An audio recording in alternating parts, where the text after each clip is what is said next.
All right, thank you guys for hanging in there. We are now just about ready to get going with the second half of our doubleheader. If you're just joining us, this is NGS Season 4, Week number 3. We have a matchup between Division C East teams with Hand Banana and Buzz Kicks. This is the number 4 and the number 5 teams in their respective divisions. And for this game, I will be joined by the captain of Gilly Shark, Kaimo Tripson. Thanks, Bobo, for having me. Absolutely, This man. should be an exciting matchup.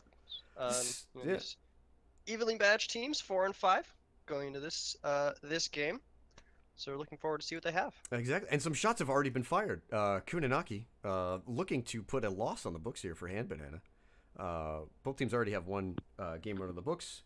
Our teams are in lobby here. We'll go ahead, get ourselves ready. Our first map will go the way of the Buzz Kicks. They have chosen Volskaya for theirs. Hand Banana is going to take us to Towers of Doom in the second game. Sky Temple and Cursed Hollow backed out, banned out. Volskaya, Yes. not a map that we see quite often. Kaimo, I don't know. Have you guys been able to play this map a little bit? I know that the meta on it has changed dramatically. We have not played it. I mean, it's been played by some of our opponents, so it's a map we're looking at. But it's still not.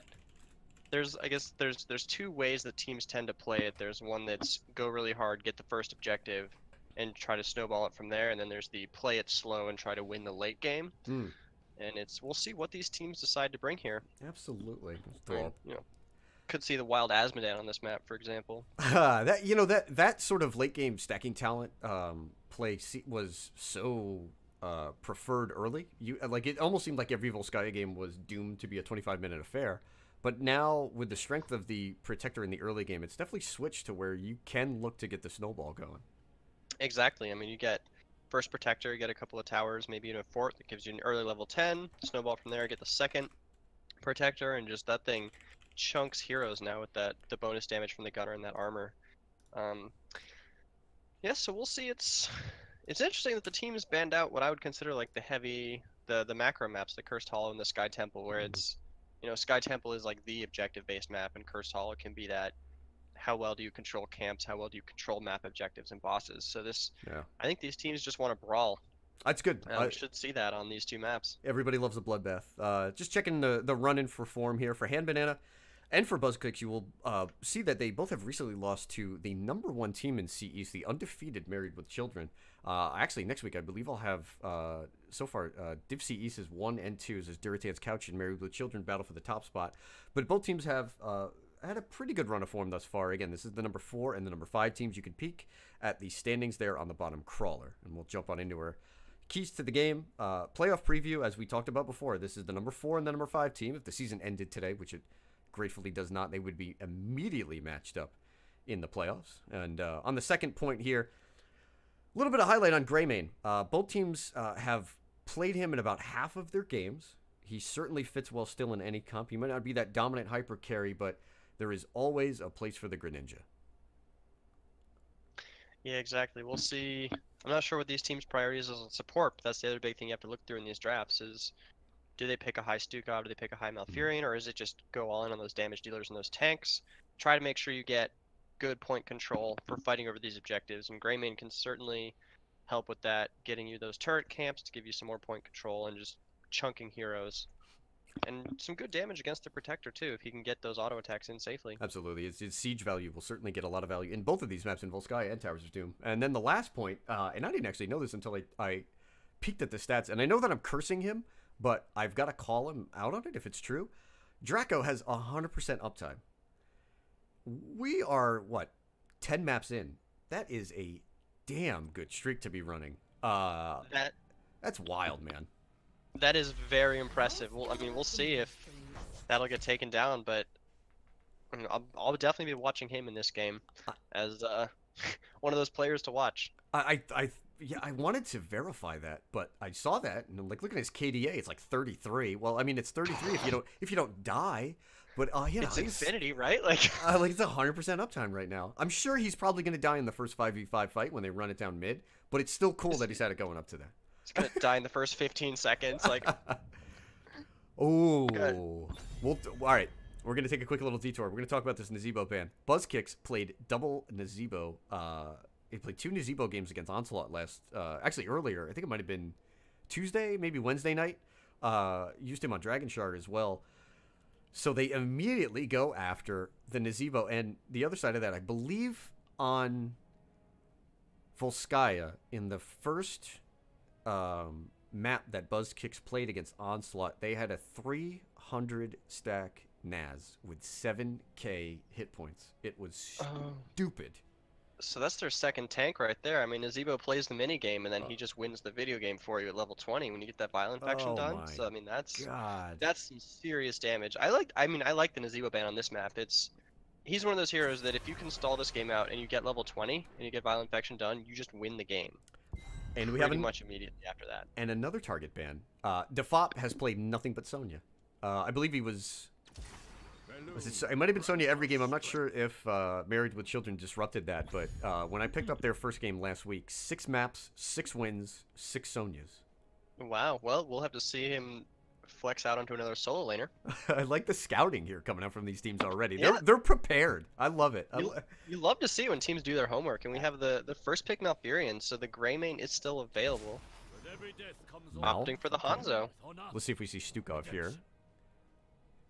Alex is a fantastic support on this map as well, so I'm not sure. Yes. Not sure where BuzzKicks want to go. They could certainly push the support further down into draft priority here. Yeah, I mean, they easily could try to like leave up the Stukov, see if Hand Bananas will ban it out if they want to go for that Alexstrasza later in the draft and sort of get a free pick out of that ban, or if they feel like they need one of their supports and want to grab it here, or even grab a tank here, or could prioritize a solo laner to try and further limit Hand Bananas' solo lane pool now that Sonya's banned out. I hope they're thinking about the incoming Tracer. Okay, they go with the Johanna here. So we see the Malf, and that early Malf can certainly lead into one of Tracer or Genji, and either of those heroes would certainly be an early counter to Hanzo. The Johanna is picked up. Johanna, right now in the meta, sits at a really interesting position in that she's just so difficult to kill that she will always give problems to the dominant tanks, Diablo, and there's the other guy, the War Chief, Garrosh, chosen here by Hand Banana. Yeah, that is exactly what I was thinking. Johanna's a safe pick if you expect that your team is going to pick one of those high engage tanks of the Diablo or Garrosh, because she can just take the Garrosh throw and Iron Skin her way out of there pretty safely, or even just Iron Skin the Warbreaker and walk away, and she can sit on that point for a very long time with her Unstoppable and Condemn and just really disrupt those auto attackers. And they did go ahead and pick up the Grey main, so there's that first assassin. And as we talked about, Grey main, decent priority here. We'll see where Hand Banana wants to go with their off DPS. The two options that come to mind immediately right now are Tracer and Medivh.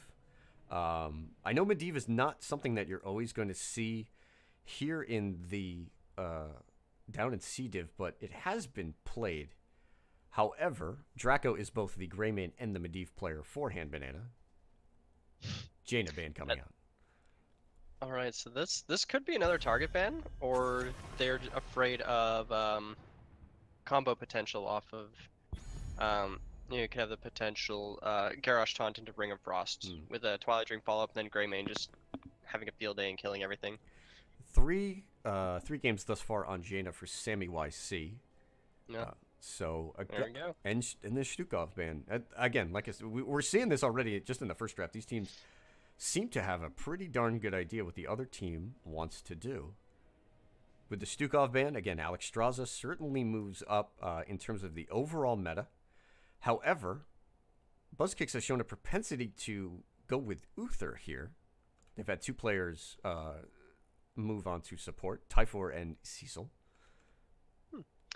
Uther would be a good pickup to try and counteract that Grey main dive with the Divine Shield, although he is going to struggle a bit with the sustain and those long fights for the point. So you would need some heroes with some self-sustain. They go ahead and grab the Phoenix and the Lucio. Okay. So that'll solve the sustain problem. Interesting. Interesting then that they grab Hanzo and Phoenix. So they not only grab Hanzo, but they grab the Phoenix that is often vulnerable into him. Their wave clear is now outstanding. Johanna and Phoenix. And they have incredible range. They do. I mean, they have I mean, an ideal poke comp just with that Hanzo and that Phoenix. They can just poke the Garrosh and the Blaze too. Just poke them back out of the way so they have to heal up. We'll see. The Chromie though might make things difficult if she opts for Temporal Loop because they have no cleanse support.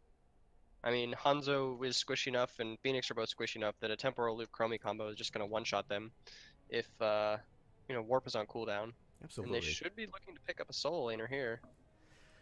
So, with Blaze taken off the board, with Sonya out as well, I know this might be a little. Leoric or Malthael come to mind. I Leoric would be my preference here. if you're okay giving up the wave clear, well, yeah, I mean you can also do two things. Don't forget, you can just take Phoenix and throw him. All right, they go with Dahaka. That's true. I was Okay. hoping for a Tyrael. I know that's sometimes it seems odd. You don't know if people have that in their bag, but I really would have liked to see the Tyrael there. But and the drafts are complete. 10 seconds here before we get going. If you're just joining us, once again, this is NGS. Season 4, week number 3, we have 2 Div C East teams. Number 4, Hand Banana, going up against number 5, Buzz Kicks. I'm your host, Professor Bobo, here with Kaimo Tripson. Kaimo, pick a draft here. What do you like? Oh, this is I'm leaning towards the side of Buzz Kicks. I mean, they have the fantastic wave clear. They have outstanding sustain with the Lucio, the Phoenix, and my game just crashed. Awesome. We'll get you on the reconnect. I love heroes. The one, I mean, they have everything. the one thing that, the one piece that I don't want to say bothers me or worries me too much is that Dahaka loses a lot of value here on Volskaya. He has the ability to show up anywhere for that bot objective, but he can struggle a little bit in that top and mid are not too far apart. The conveyor belts provide excellent mobility between mid and bot as well, so it's not a great Dahaka map. You're also picking a hero with limited CC to go with Johanna, so you're buying into that full poke comp. We'll see if he goes with isolation or adaptation here. It is a hero that certainly is safe against the outstanding CC here. I'd keep an eye on Mosher and Ray. When I was able to cast their previous game, they were just on point. The Garrosh tosses into root combos were outstanding, and Hand Banana can really build up a big lead if they can play that well here.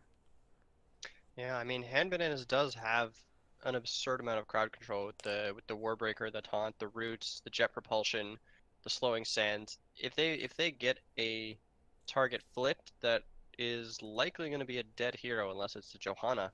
I mean, without the Lucio burst healing, it's going to be hard to save some of those squishier targets.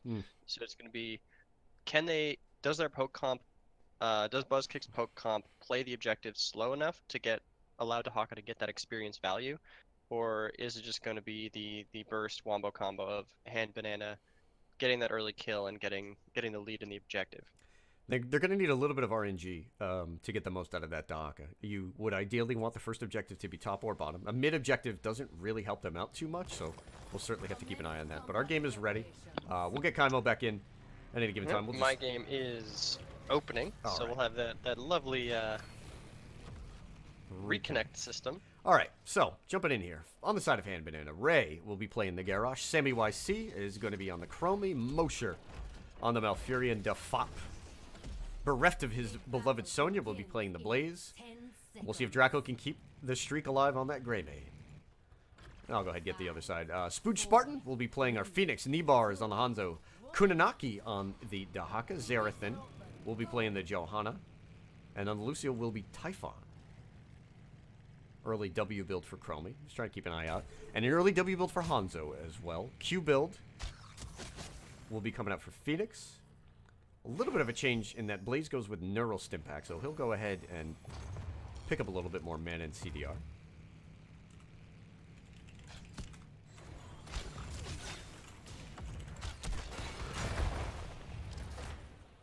Appreciate the thought there from Ray.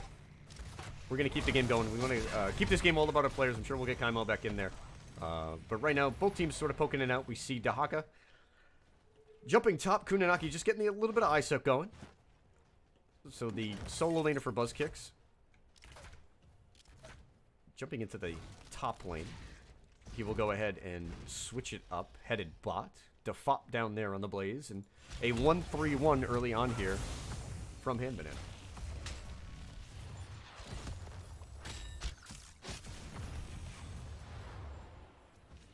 This is the prime stacking map for Chromie. Again, given the way that she can proc stacks off of not just heroes, but the Protector. You can actually play a late game Chromie here. That may be why we're seeing W build. Ray looking to get the step up here. Both teams just trading XP, everything kind of even. Our first objective will be mid. We'll see what kind of value. Again, what does the Dahaka get?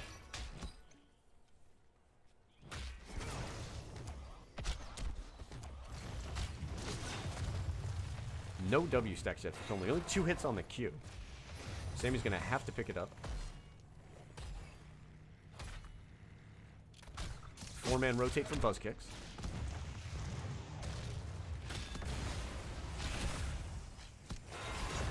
There's a good groundbreaker from Ray. No throw. Hasn't really seen a target yet that he's felt comfortable with. Right now it just looks like he's looking to stack Q.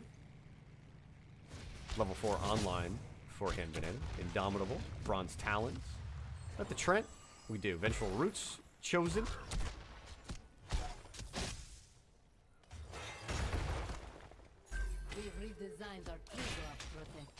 30 seconds for our first objective.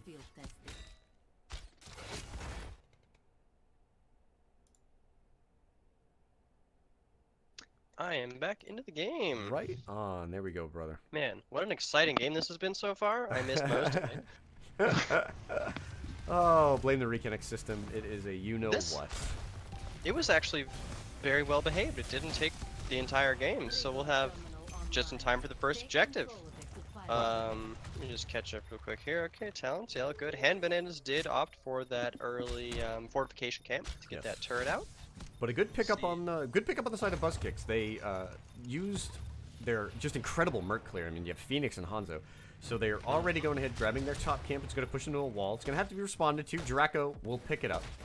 A little bit of a quarter of a level lead here for Hand Banana. Neither team quite yet able to pick up this point. Yeah, we see that Greymane is just now rotating down, so it'd be interesting to see if you know, Blazing Hawk is still dueling at bottom. If once they get this turret, if Buzz Kicks decide to go in and try to force Hand Bananas off the point, they gotta watch out for those Chromie big hit from sand Sammy. blasts. Yeah, he's gonna have to sand guy. Gonna have to use these points as his primary stacking shots. There's Kunanaki with the Dahaka. Exactly, Chromie. I mean, once Chromie needs to get stacked and then can do some serious damage. Deep in there, and immediately the Jet Propulsion misses the Dahaka on the burrow. The isolation comes out, hits no one, and Hand Banana will have to back up. Each team trading turrets right now. Yes, the turrets are about to go down, but it looks like Buzz Kicks has been able to force Hand Banana off the point momentarily. Dahaka taking a ton of damage there, Root just narrowly missing.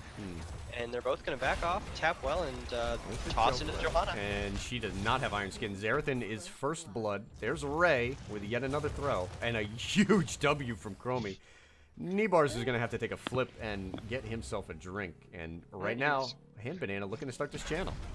Yeah, I like what Buzzkicks is doing here.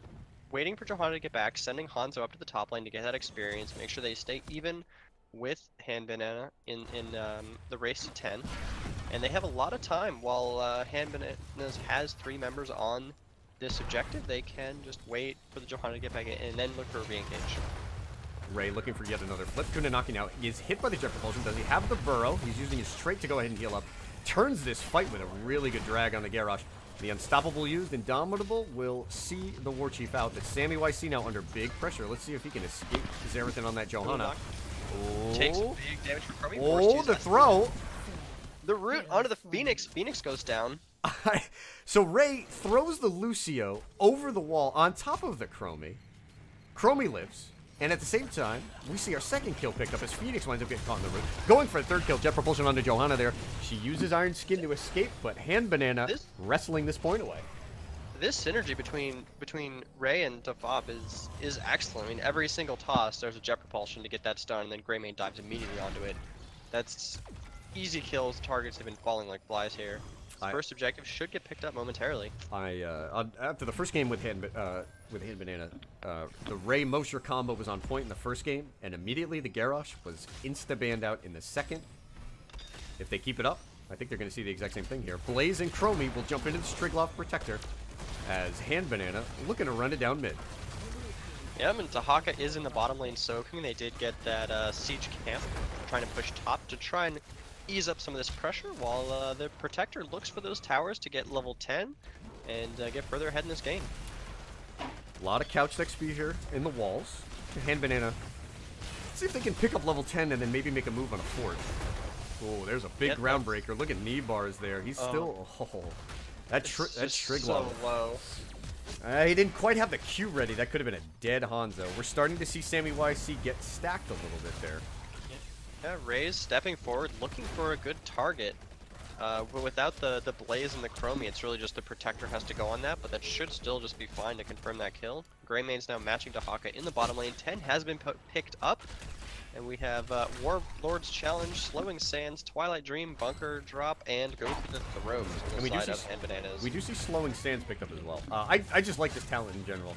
Temporal Loop is just so hit or miss, and you can really, with the Chromie, wind up just choking a point out with Slowing Sands. Yeah, it's definitely good zone control. This will help on those objective fights to also try and get more of those W stacks with heroes caught in the center of that. So it should help her to stack faster, and they are still just skirmishing around mid, trying to get some more damage on these buildings, get some more experience. I feel like the Chromie quest was bugged at level 1. He's got to have more than 6 shots on his W quest. Something might be up there. I'll have to keep an eye on it. Maybe if we get a break in the action, we'll take a peek on the actual stat screen. Level 10 is picked up here for Buzzkick's Dragon Arrow, Isolation, Blessed Shield, of course, Sound Barrier and Purification Salvo. There's a big arrow onto the point, and immediately big trouble, but the bunker comes out. Does it save Ray and Draco? Ray just barely gets out, does drop the healing pulse in case Garrosh would go down. Purification Salvo looking, does connect, no confirmed kills, tongue onto Blaze, that will be a dead Blaze. First blood for Buzzkicks. A very good Condemn into Blessed Shield combo there. The first kill picked up for Buzzkicks. Holding Purification Salvo late. Every single heroic was popped with the exception of Phoenixes. It goes out, and the drag follow-up confirms Buzzkick's first kill as Blaze goes down. Yeah, and they are just now about half a level down in experience as the Hawk has been pushing that bottom lane, getting a tower and a half. Is smartly backing off as he sees multiple members missing, but going back in, just make sure those minions can try and clean up that last bit of tower and even out that experience. And it looks like the heal item was popped there. Oh, Kunanaki with a quick drag onto Ray in the bottom lane there. The Dahaka gets flipped. Let's see if he wants to use the taunt to try to convert the kill there. Taunt goes out. Root also on Dahaka. Eats the time trap. And I think Dahaka just gonna walk away. Yep, he does have to use pop trade the heal. essence to make sure. So that is a trade. Low cooldowns though. Yeah, low cooldowns. Does take a while to build up that essence on Dahaka. It's currently now only back up to 8 out of 50. And a very good macro play here top as Buzzkicks use the attempted kill on Dahaka, and they trade that attempted gank for a well top. And let's see if they can use it to their advantage here, as the second objective is 20 seconds away for top lane. Yeah, getting that well top was crucial because Buzzkicks was also missing their well top lane from that first Punisher push, or the objective push, so now that evens it out, so neither team can really just move back, tap, and reset as easily in this top lane. And Kunanaki has really stressed this bottom lane. He's already got the wall down. He's going to take bottom well in addition, and this should allow Buzzkicks to have 13. They won't lose too much of a percentage here. Well, keep an eye on Kunanaki. Let's see when he does wind up popping in top.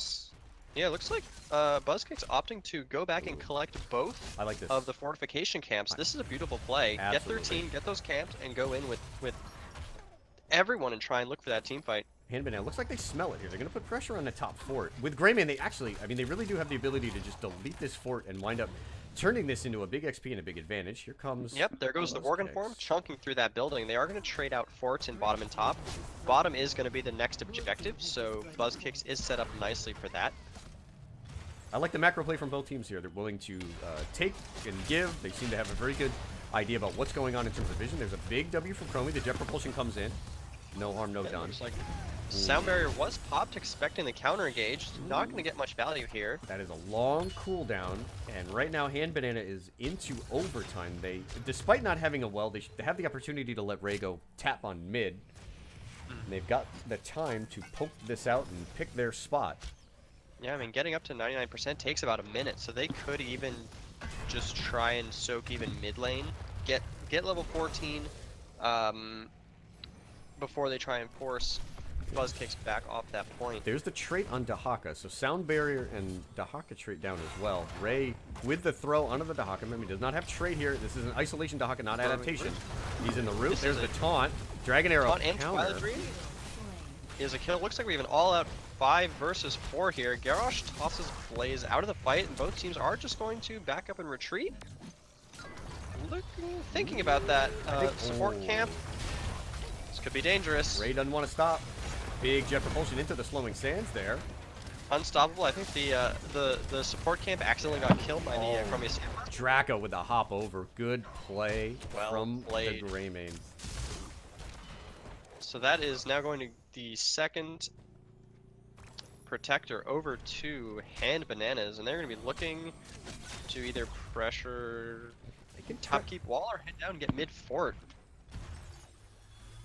Ooh, the time trap showed Dahaka there. He uses isolation just to try to stay alive.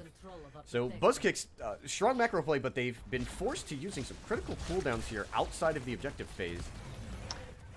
It has cost them. It does hurt a little bit to use those. I mean, isolation is a short enough cooldown that it will be up for the next major team fight once the protector expires or is taken down.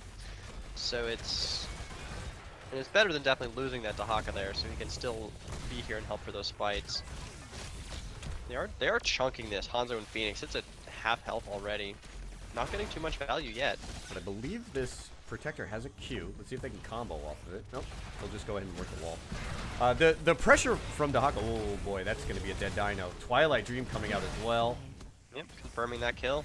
They have that toss into Twilight Dream combo on point. Sound Barrier to save Lucio's life. Does miss the Hanzo, but Hanzo's fine. Can just back off there. And Protector's going to go down before they get the support. We'll look to see if they try to stick and take this down with their man advantage. I think they can put under pressure on the Hanzo. Raze should get the throw here. Taunt, throw into Slowing Sands. Over the top with the flip. Let's see if Draco gets the kill. He does. Purification Salvo comes out, but not too much effect. And after...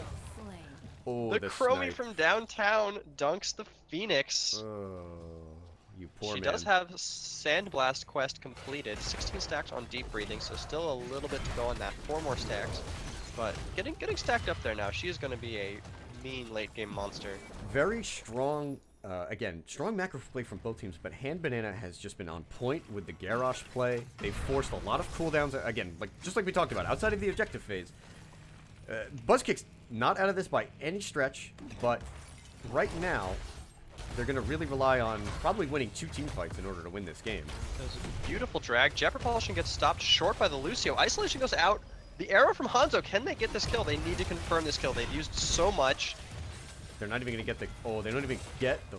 Wow. The Oh, camp is confirmed by the time trap. Okay. Beautiful burrow there to dodge the Chromie. That was, I mean, that was a very good engage.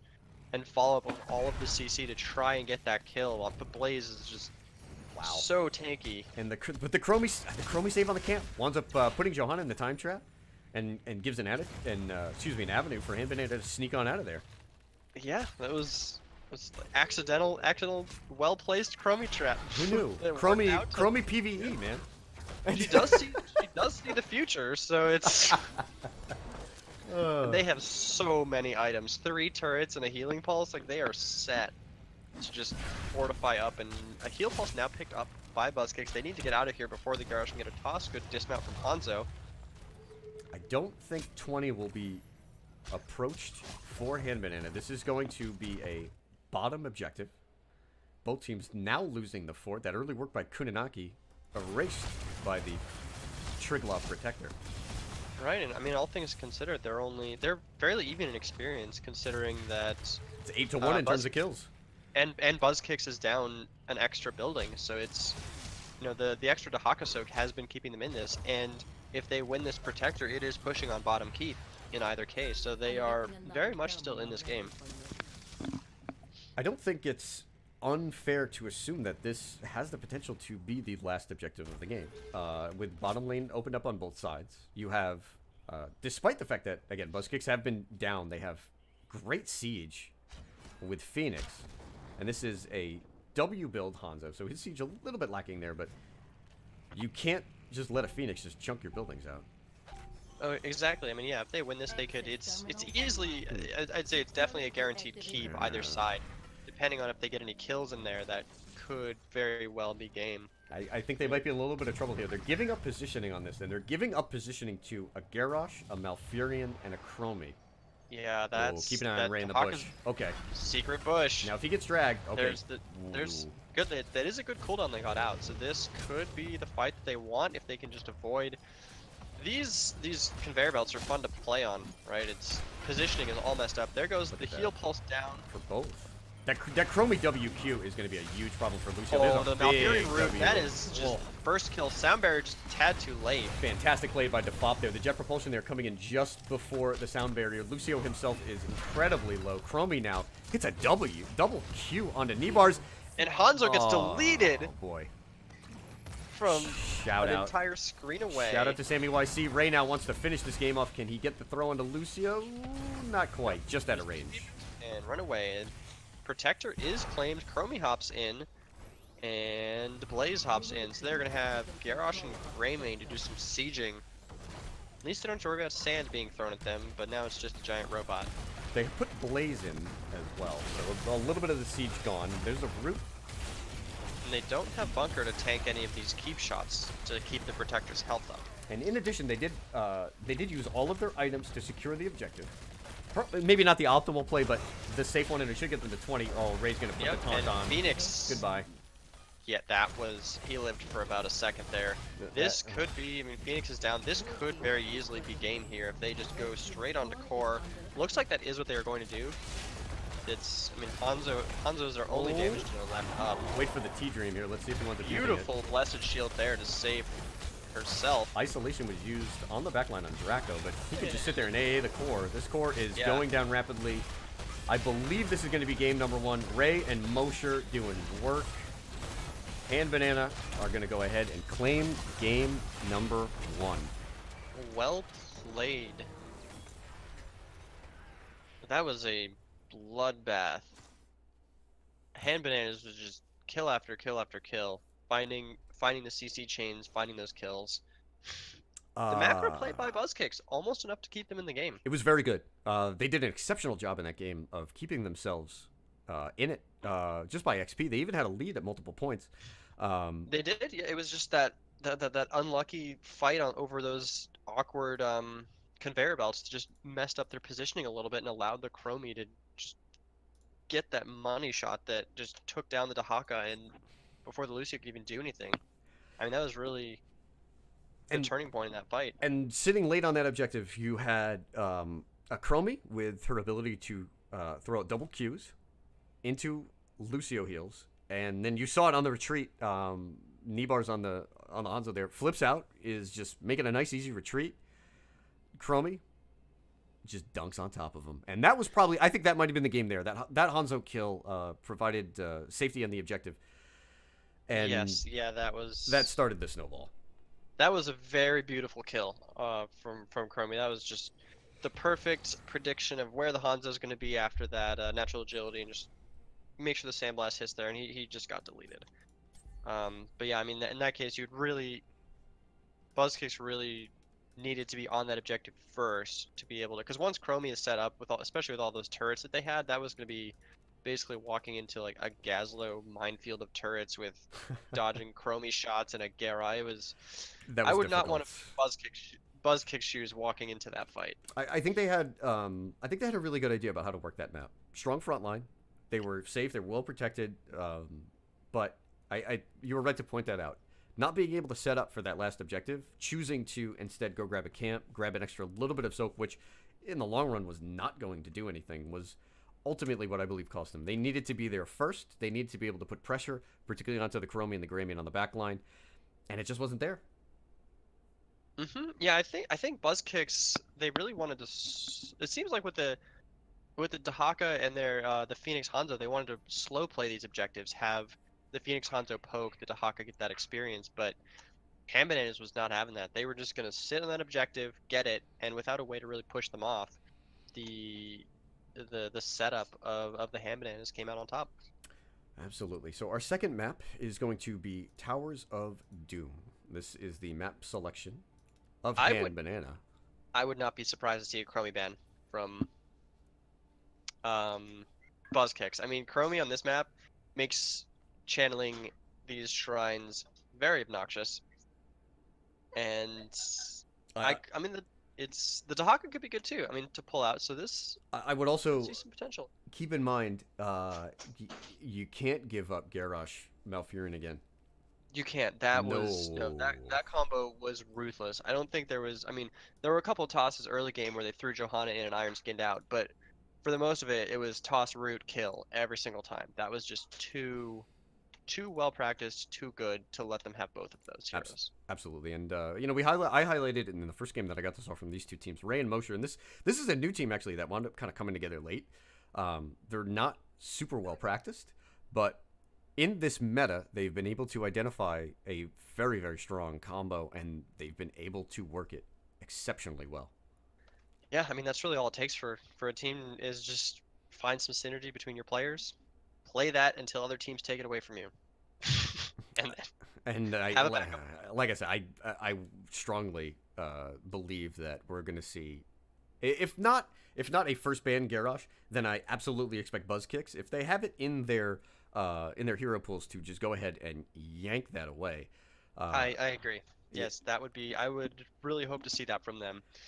I mean, and that the Greymane too. That was Hmm. ruthless. He was just after every jet propulsion. It was just Dark Flight in there. Get that Worgen form. Get in those auto attacks. And just taking a quick peek here at our scouting reports, the one thing, again, it does scare me a little bit. Buzzkicks have not played Garrosh yet. He just doesn't seem to be in their pool of heroes. They have had success, but they've had success a little bit outside of the meta. Again, we talked about it. They prefer Uther and Stukov right now. And it's not that those are poor supports, but you need to have a little bit more flexibility. You need to be able to tap into the Malfurion. I would have liked to have certainly seen the Alexstrasza there over the Lucio. I think that might have been, again, just a small little things that we see across NGS. Where a hero is being prioritized, what are their win rates and whatnot. And they have an exceptional idea about what kind of comp they have and want to run, but they've just got to maybe look to maybe spend an extra ban or two against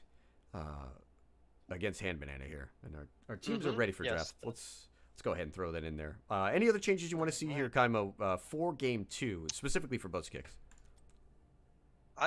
Buzz Kicks. I think what was lacking for me in their first game comp was burst damage. I mean, they had the sustained damage of Hanzo and the Phoenix. I mean, W build Hanzo does burst, but it's not single target burst. Like in order to really counteract what Hammond has had, they really needed to capitalize on the Blessed Shield and the Condemn by just deleting a target immediately, and they didn't really have that. So I would like to see them pick up like maybe a Li Ming, a Mage, try to take away that Greymane, just something with a little bit more burst potential to try and close out these fights quickly.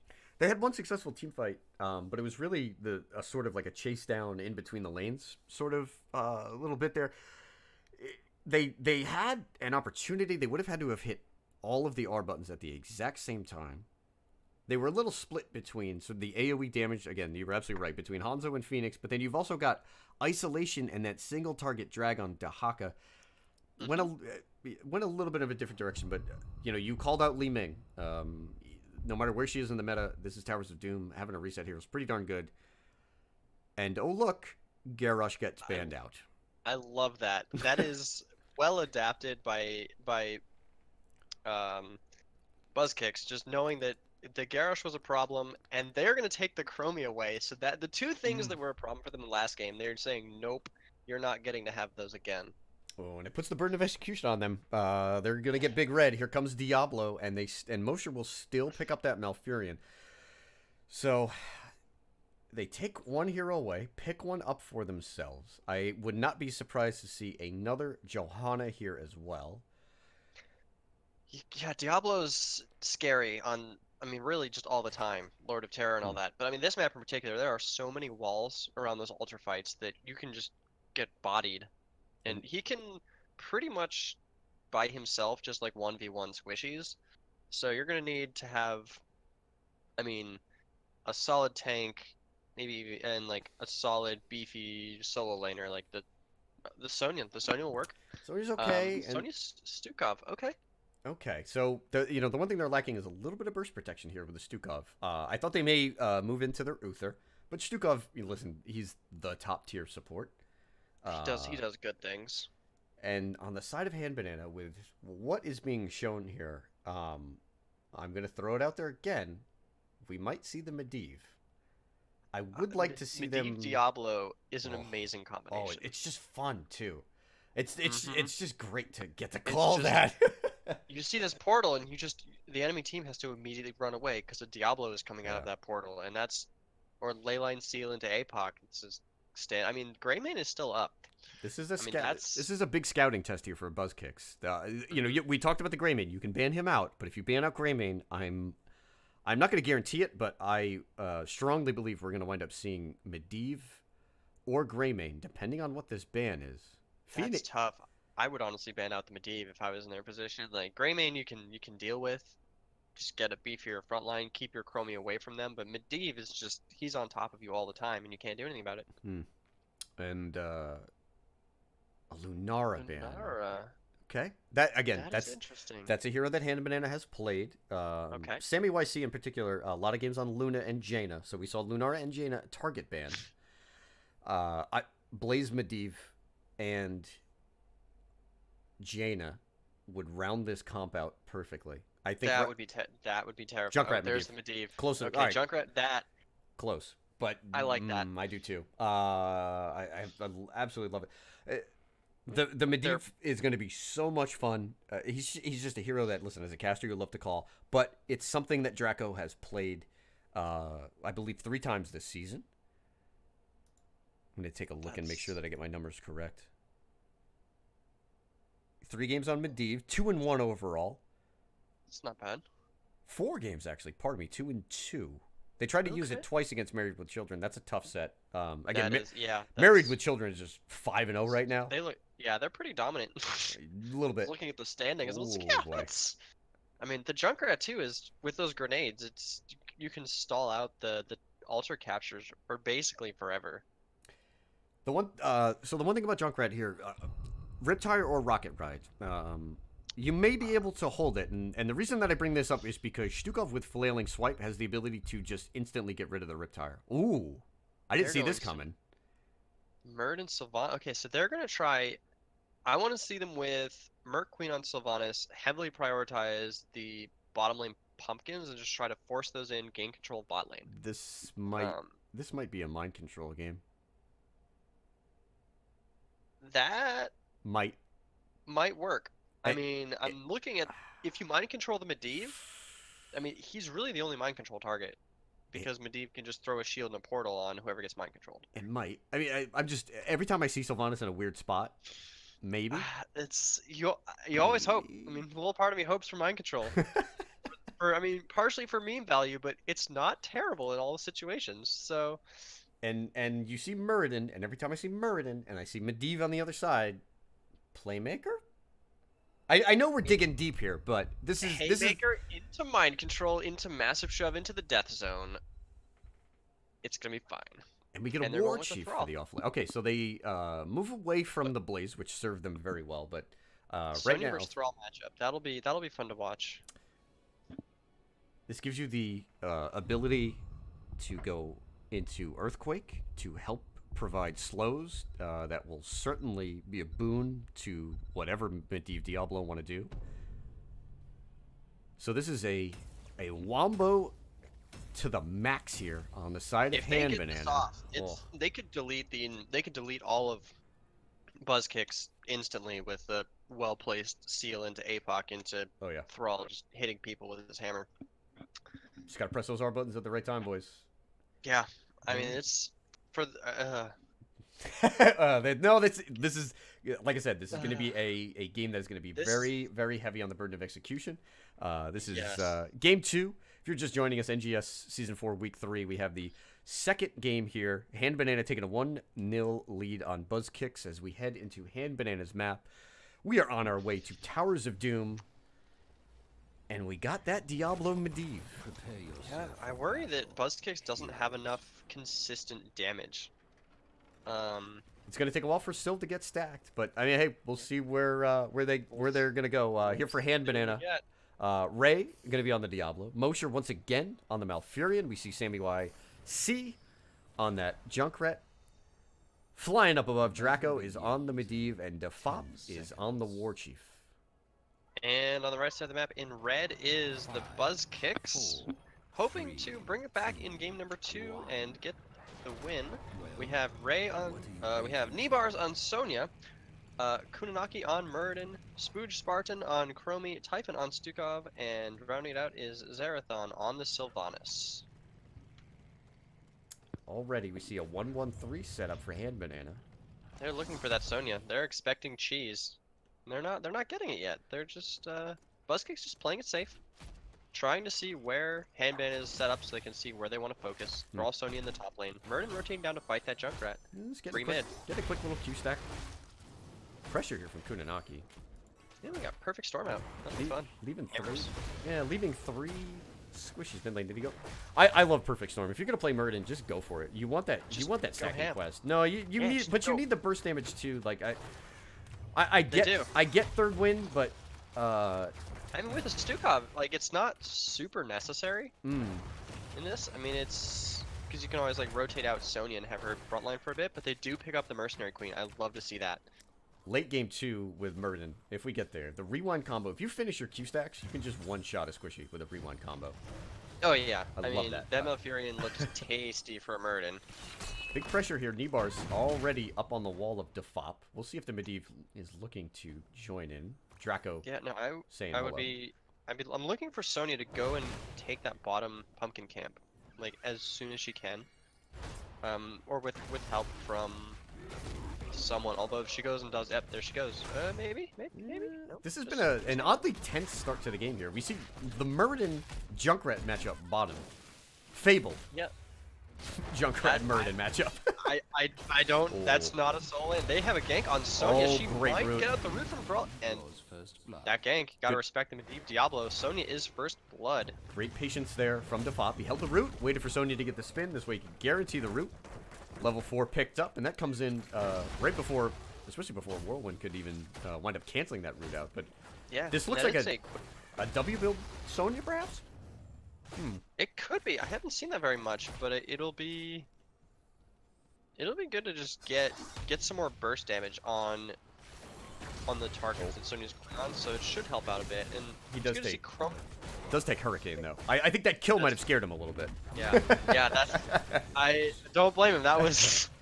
It's a Medivh and a Diablo. Those are some scary heroes. But Chromie went up there and got that soak, so no experience was lost there. So they are just about dead even going into this first triple ultra spawn, and we'll see how the teams opt to set up. Pumpkin Camp is going to be capped. Smart play. Hand Bananas. Smart play. Well, neither team had picked it up early, and now you got this bottom Right. camp pressuring out. Oh, Sonya has to be, or Sylvanas has to be very careful here. Draco If, doesn't see it, though. He's headed top with Medivh. Muradin should be looking to anchor and get this interrupt for the Stormbolt. Here it goes. Stormbolt. Bam, right in the face. Yep, they see the Sonya. Zerathon Junkrat just grenades. showed, though. Oh, keep an eye on Ray here. Doesn't get the wall bang, but he'll get the flip on Muradin. No root available. Into the Junkrat mine. And now Kunanaki is on the wrong side of the wall here. Diablo is getting chunked, has to wait for the Malfurion to heal her up. The Chromie is doing work. They traded 1-for-1 on top. The Stukov Silence going down, trying to zone them out. Trying to keep an eye on Master Touch here. 9 stacks so far for Draco. Sonya does get the spear. Beautiful protect. And the Junkrat is just gonna mine himself away. Diablo. That Sammy Furious went Blow is deep. doing damage. There's the stun wall. Getting the Muradin off the team. Successful channel by Buzzkicks. Well played. So during that objective phase, Thrall, Defop here, stuck in the top lane, had to deal with Sapper Camp. So it's, listen, a simple trade. And now Draco, by the way, ooh, he sees this camp being taken. They have a number advantage. Muradin is headed top. Well, yep, Hand Banana is just going to mosey on in and take this guy. Yeah, it's a good decision by Buzzkicks not to fight that and back out. That's better to give up the camp and defend it than lose a couple of heroes trying to defend it and losing it anyway. That's bottom wall gone. Yeah, good. Chromie W Chromie W missing the sappers there. They got delayed by the minion wave. Yeah, I'm surprised that Stukov didn't try to throw out the silence arm to stop the sappers from running into that tower, but it could have been that he was just afraid of standing between Diablo and a fort and getting stunned and safe play. Buzzkicks just a little bit out of sorts here. They've been using the Muradin to soak in the offlane, and I'm not sure whether they just feel like Sonya is going to be under threat from the Medivh, or maybe they just need a little bit of a reset on comms here. They've done a really good job of just picking up soak. They're ahead in terms of shots. Listen, it is early game. Keep an eye on Xerath in here. Sammy's waiting for the Diablo play. He's got to get the suplex. Yep, he interrupted it. Great play by Ray. Does Mosher get the root? No. Dodged. Haunting Wave? Is Haunting Wave up? He should have one more suplex, that's it. Dead. Yep. A little bit too late to save her. That, in a nutshell, is why you take Diabolical Momentum. Yes, Diabolical Momentum. We have Skullcracker and Muradin too, so he's going all ham on the back line. I will expect it, as soon as he hits 10, I'm expecting Avatar jump into the back line to start hitting people with his hammer. We're all waiting to push. He's got the Q here. He'll have a 1Q, dodges the W, eats the spear, but he'll be alright. And Spooge gets the channel. It does allow them to trade out, so they are just going to trade out. That's fair. Slowing Sands picked up again for Chromie. I will not give up so easily. But camp advantage on the side of Hand Banana here. They'll be able to pick up bottom. If they can get the 10 spike, I'd love to see them just run it down bot lane and grab that.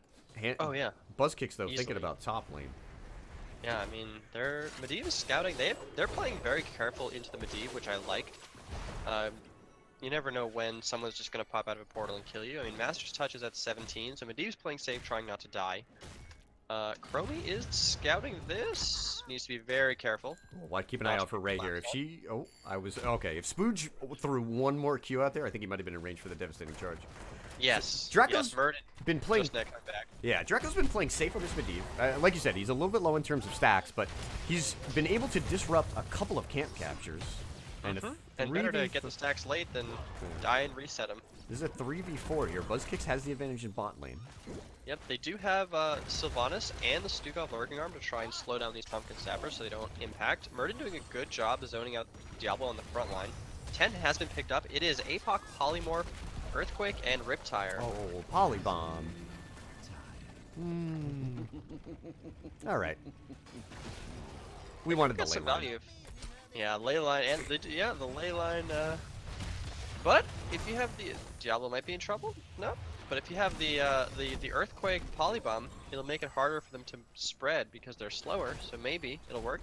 This is full whirlwind build coming out of Sonya. So she's gonna try and pop in and just whirlwind, spin to win, and stay alive in these fights.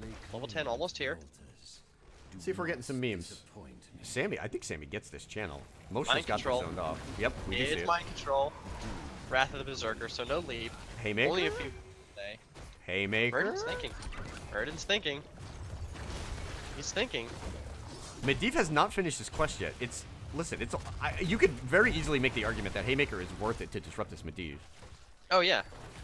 Just go on the Medivh. You have the Stormbolt up to 13 stacks. So that's good damage. You got Skullcracker. You can stop the Medivh from. It's Haymaker. Haymaker Nice. mind control. Let's go. Ray completes the Souls quest of Diablo jumping up to 5,500 HP.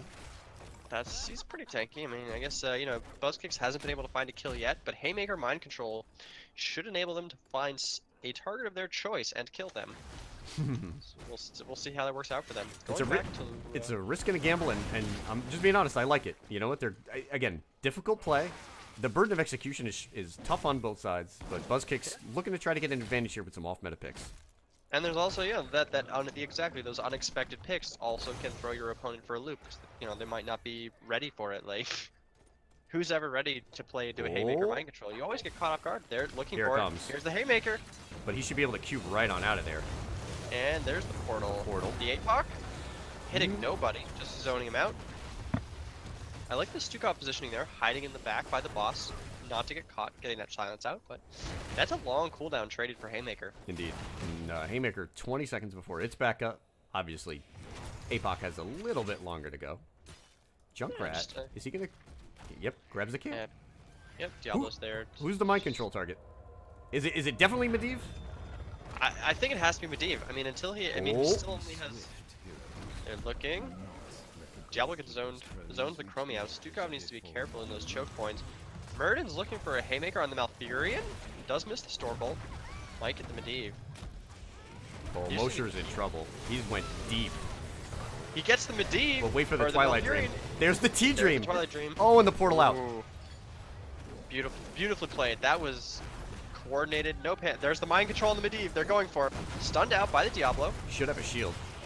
Sand going. Chromie is in trouble. Keep an eye on Defop here. He's zoning out real hard. Ray winds up moving E-bars back in. The Root is going to zone out Sonya. Where's the suplex? Malfurion's looking for the channel. There's the portal to get him out. Haunting Wave does cancel the channel. Sonya is still alive. Diablo is the first to fall in this fight. Does have the souls reset. Malfurion got chunked by the Chromie Sandblast, but they're backing out.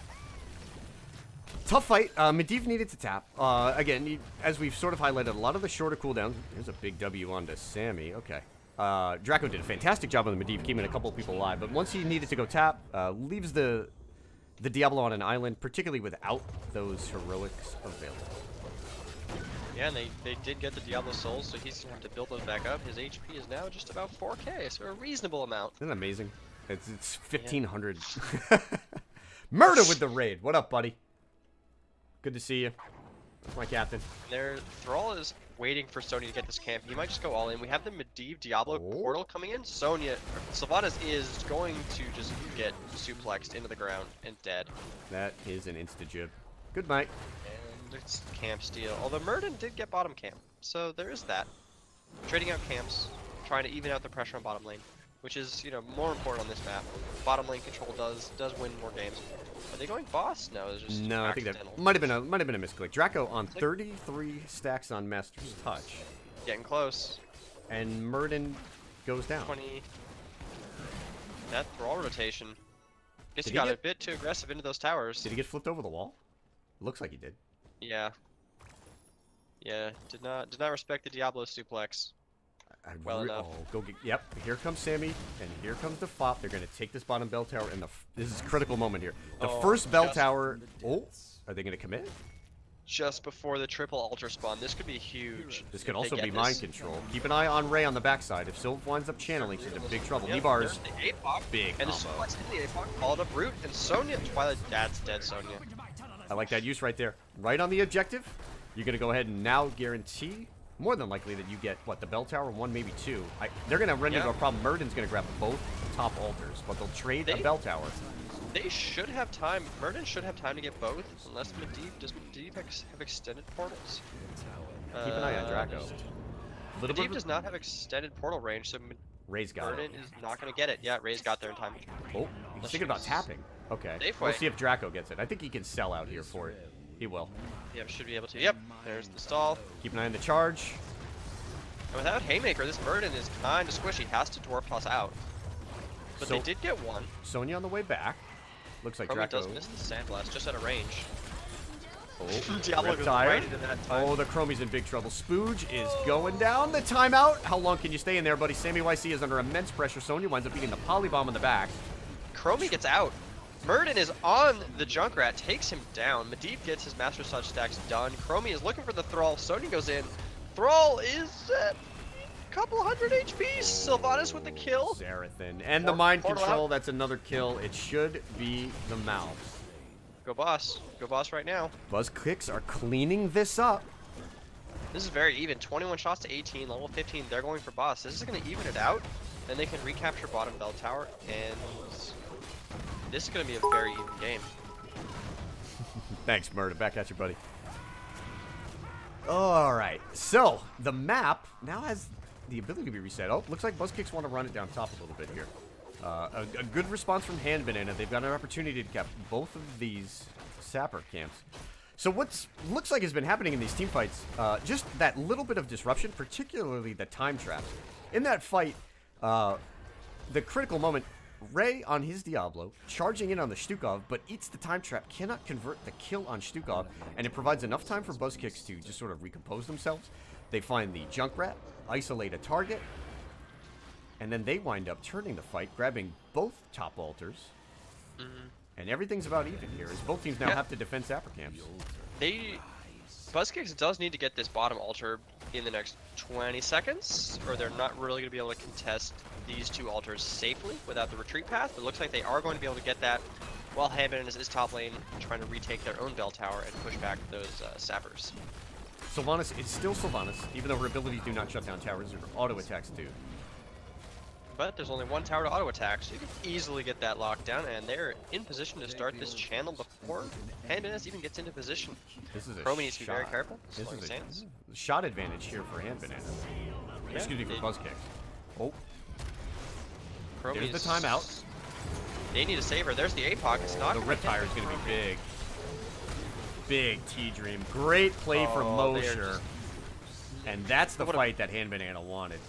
That was a beautiful engage, forcing out the time trap. The team could not save her.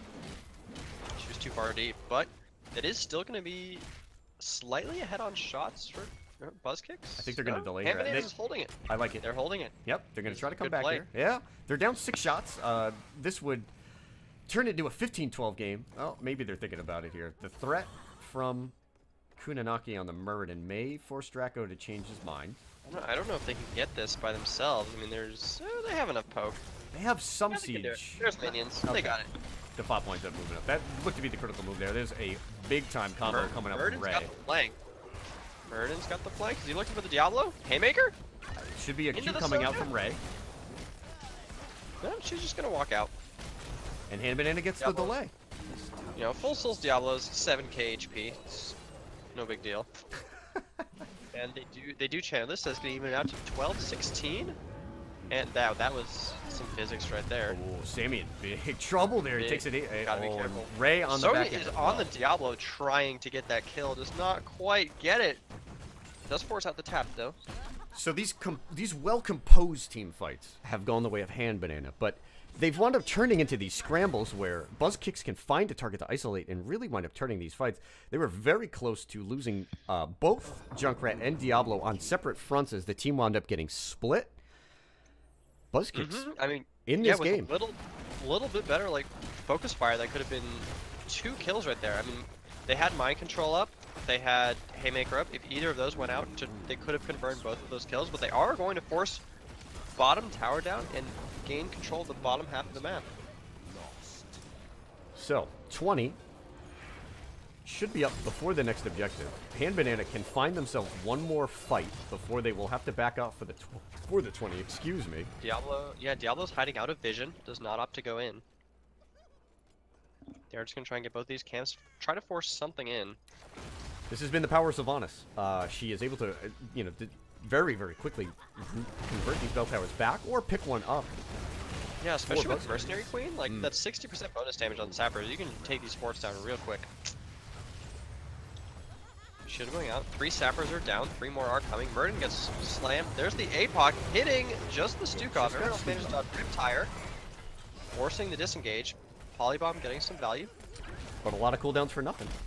Yeah, this should just be a free clear as Buzzkicks rotates up to set up on altars. If Handmaiden loses both of these altars, this is double altar and a boss in 30 seconds. This has the possibility to be game. They are trying to poke with Junkrat. They need to get the rest of the team up here. Draco's in big trouble. That's going to be Medivh. This could be game. This could be. They had the boss option in 15 as soon as they get this. There it is. Diablo is fully stacked. They see this. They're gonna clean out top wave. Muradin's waiting around. They have the option to take top camp as well, but they're gonna go straight on the boss. There they go. Oh boy. Before Medivh gets up, there is not a lot that Handmaiden can do here, but they need to do something. Ray's got to get in there immediately. I don't know if he sees this. Looking. That's game. Not quite. Did not get there in time. Good game by Buzzkicks, getting onto that boss and closing out this game. Working the map. And Buzzkicks, a well-earned draw. I do have to say, an incredibly well-earned draw. Definitely. I mean, they looked very strong in game 2. They took the fights that they needed, got the map pressure. The Sylvanas, nice spice to the draft there. Yeah, you know, we never see Sylvanas. A lot of Sylv mains, and there are a lot of vociferous Sylvanas mains, if you will. Oh yes. Will play that hero into anything, but they, you know, the adjustment has to be made to the changes in her kit. But it wound up working for Buzzkicks, and they get themselves a split. Mm-hmm. All right, I'm going to go ahead. Lobby interview. You guys are up first.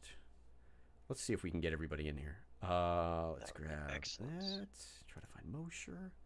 Lobby interview. You guys are.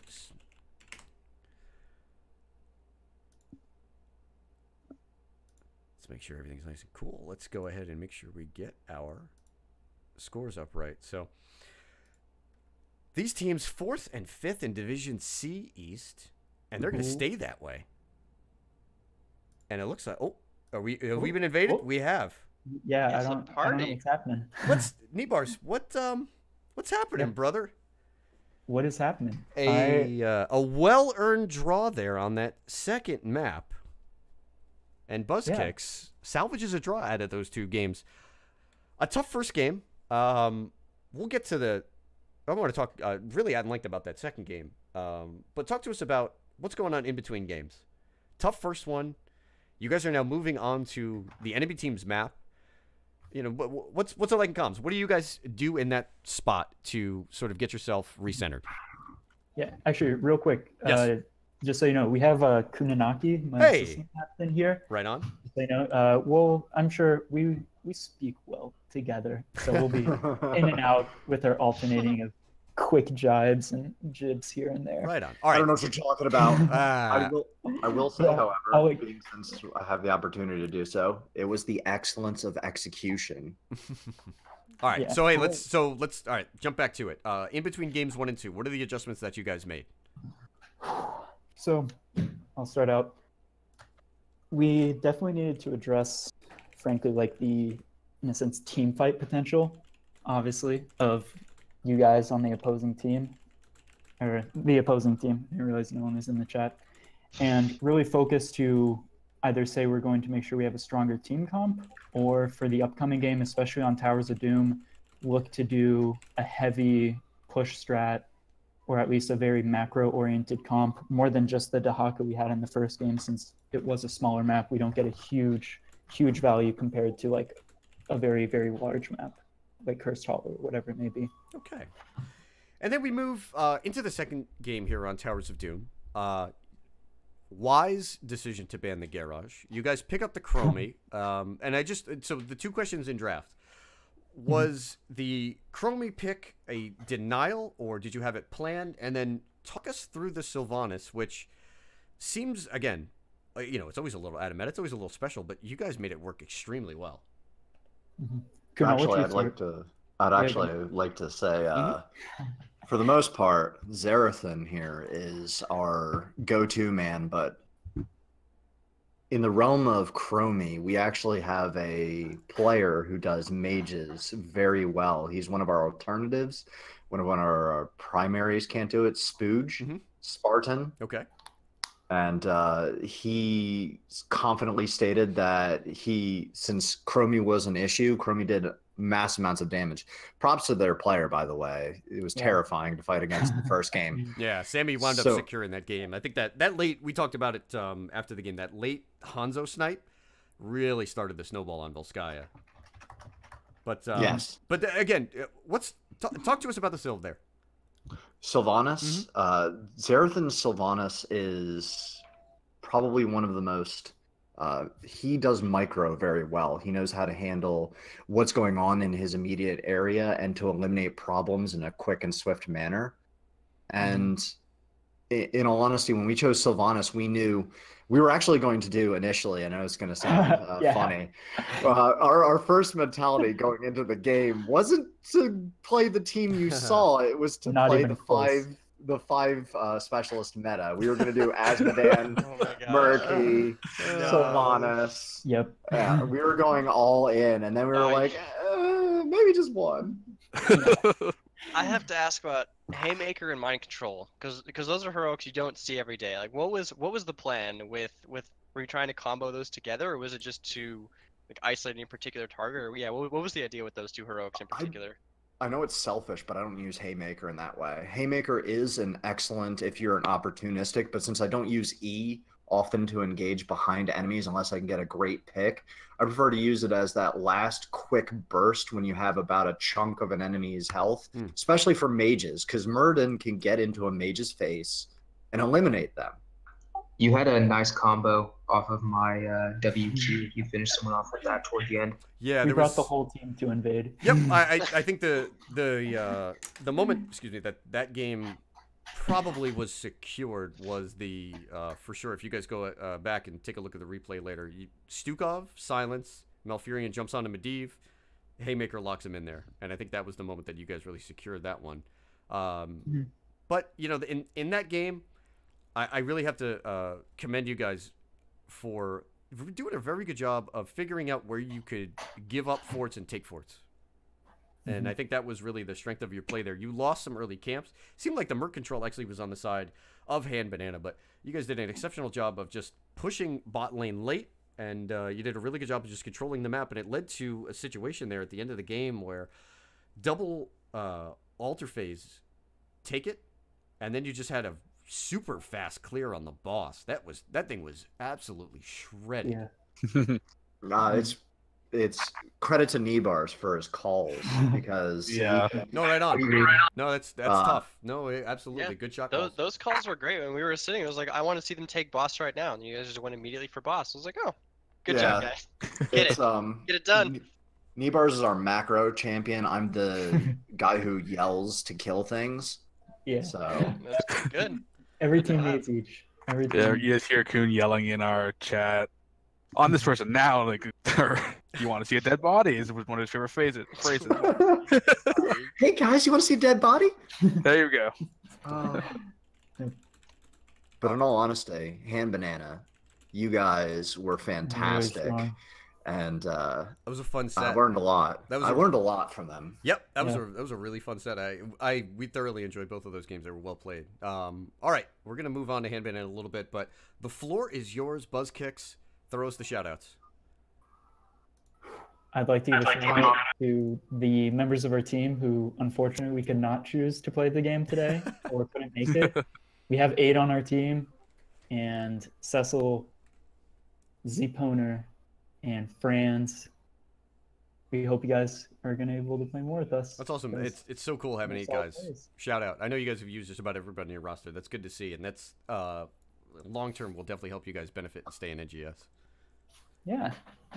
That is our goal. Last shout out is definitely to Hand Banana for just a fantastic smash. Yeah. Like the first game, we had a moment where our confidence was kind of erased because we got so thoroughly crushed when we hit level 16 that it was coming back from it was extremely difficult. But what we did was we realized we were going to lose this one, but we weren't going to take that loss to the next game. And once we had that mindset and we just focused and did what we needed to do in the moment rather than think about the future, I don't know. It panned out for us. It certainly worked, guys. Well-earned draw. All right, thank you, guys. Buzz Kicks, have you guys scheduled for next week? What's your next game? We have only one game scheduled for now. It's on Tuesday versus, let me check, versus Duratin's Couch. Ooh. And they're going down! There's the smackdown. All right. Hey, that's going to be a tough one. I wish you guys the best of luck, and thank you for stopping by. Thank you so much. Cheers, guys. Thanks, Bobo. All right. Thank you very much. All right. Who's in here? I see Ray. You got Ray. Cat, what's happening? Got me. How's it going? It's good. All right, we're gonna rewind games. this. We'll start with game 2, and then we'll go back to game 1. Looked like a little bit of a struggle. You guys seem to have a lot of control, but the one thing that we noticed is that you guys when you got the fights that you wanted, excelled. But it seemed like the later that fights went, it just got into a whole bunch of chaos, and it just seemed like it was a little bit too difficult to find your way out of really those picks, especially the Murden, the playmaker, and the Sylvanas with the mind control. A little bit of a different look there from Buzzkicks. Yeah, we definitely weren't expecting mind control. We kind of were iffy on the Haymaker as well, but like we figured, you know what, we have Medivh portals. If he does, it should be mitigated pretty well. But the mind control was definitely not expected. And overall, the Sylvanas pick on this map threw us off entirely. Because we don't normally play against her or with her, I need to remember, okay, you can't trade keeps against the Sylvanas. It's just not going to work. They're always going to take it faster than you will. That's a tough one. Yeah. Post changes to Sylv on her trait, you don't expect to see it. In the last two games that I've had on towers, so there's been a Sylvanas game and there's been a Zarya game. And the one thing that we have to comment on is that when you see heroes like that, it can be very difficult for you to change your mentality a little bit. And this will definitely you might not see Sylvanas again, but it's good to try to see it once and then know that, well, if they make something weird happen in draft, that you've got to sort of be able to pivot off of your game plan. Yeah, now we know what to anticipate if something strange like that happens. We weren't expecting it. It caught us off guard, and it showed in our gameplay. I feel in our macro control. Yep.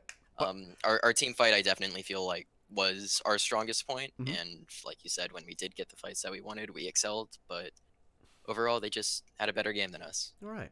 And now on to the first game, which you guys just bullied them on points. I've got to give you a shout out. Every time I've seen that Malf combo, it's been absolutely on point. Thank you. And that last fight on the objective, you guys did a fantastic job of getting to the objectives first, and strong zoning play. At what point in that game do you make the call that this game is over and we're just going to run it down bot lane? Pretty much as soon as we get one pick, after getting the bot keep, we see death timers are climbing into the 50-second range. We're like, you know what? We have the burn with Greymane. We have the burn with the Protector. The Protector's at like 75% health. There's no chance that we can lose this. So we decided to commit, and it worked out. Right on. Kaimo, questions for Captain Ray here? Yeah, so I'm always interested to see Chromie pickups. Now, is Chromie something you guys practice with specifically on Volskaya, or is that just like a comfort pick for your team in general?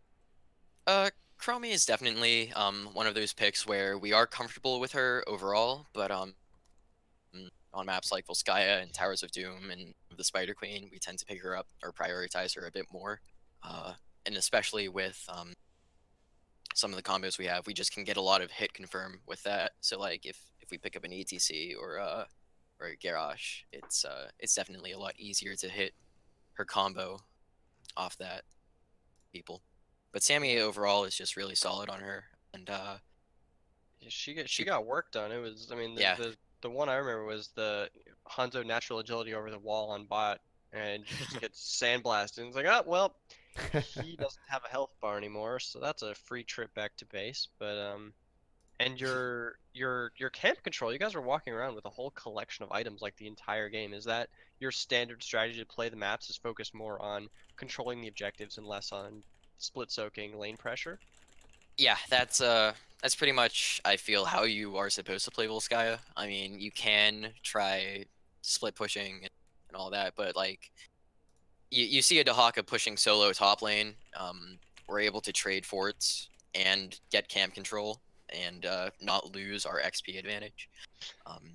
So overall, it's just the better strat there, I feel. All right. Yeah, certainly worked out for you guys. And where are you guys headed next? Where do we get to see Hand Banana for their next matchups? Oh boy, Hand Banana's next matchups. We don't have them scheduled yet, but they're gonna be exciting. I can give you that. Right on. All right, and Ray, shout outs for you before we let you guys go. Shoutouts? Oh yeah. You cut out. Okay. Yes. Sorry. So I would like to shout out everyone in the Flying Bubblegum Discord that we have. Shout out people in Grand Theft Auto. Shout outs to the OPP people, specifically Splorf. Splorf, I don't know you. Daff and Mosher know you, but I don't. But Splorf was all over chat tonight, by the way. yeah, Splorf shows up, and I'm really happy to say that him and Brute are neck and neck for our #1 fans.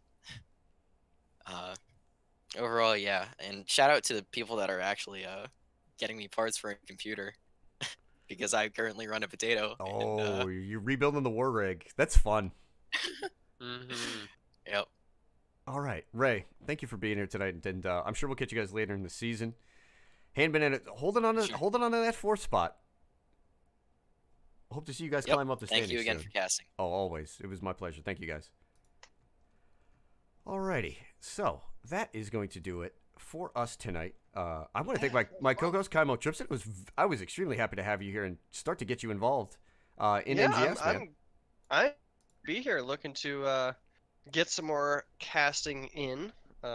Getting my own stream set up with my co-caster Dynamic, who we'll hopefully see next week. Good, man. Picking up some games. Hey, we here at NGS are super happy to have everybody, working their way into their cast and then hopefully getting up to that full caster tag. We love getting everybody involved. And again, I hope to see you guys cast, and I hope to see you guys in the future. And certainly here, you're always welcome here at the lecture hall. I appreciate it. It is, much appreciated. It was a lot of fun this evening. Got to see some good games, some good plays. Right on. All right, so my next cast, I've got a Sunday double. I'm going to be doing a double dip in the Heroic Division. We have Victoria's Secret versus Team Name Change. That'll be followed up by... Ooh, I actually lost this game. So What the Flex is actually gone. I've got to go ahead and change that. They have disbanded for the season. So it looks like I've only got one. I'm not sure I'm going to hold on to that game. For any updates to the Professor Bobo schedule, just throw me a follow here, and then always I keep my events tab updated, and you could find my next set there. Now, let's figure out where we're going to send the host. You know what? Kaimo, where do we want to go? We want to go to Crow, Ghost Dunk. We got Felindrith. Let's do... Well, looks like... yeah, Crow's on. Let's do Crow. All right. Crow's got some good stuff going on. All right, that's it. We're going to raid... I gotta make sure I get the name right. What's Crow Heroes? Let's get the Crow raid going. Alright. I have been Professor Bobo, my co-caster, Kaimo Tripson. Much appreciated. I'm going to thank everybody for joining us here. Always catch the NGS action. There is a game on every single night, and we look forward to seeing you guys soon.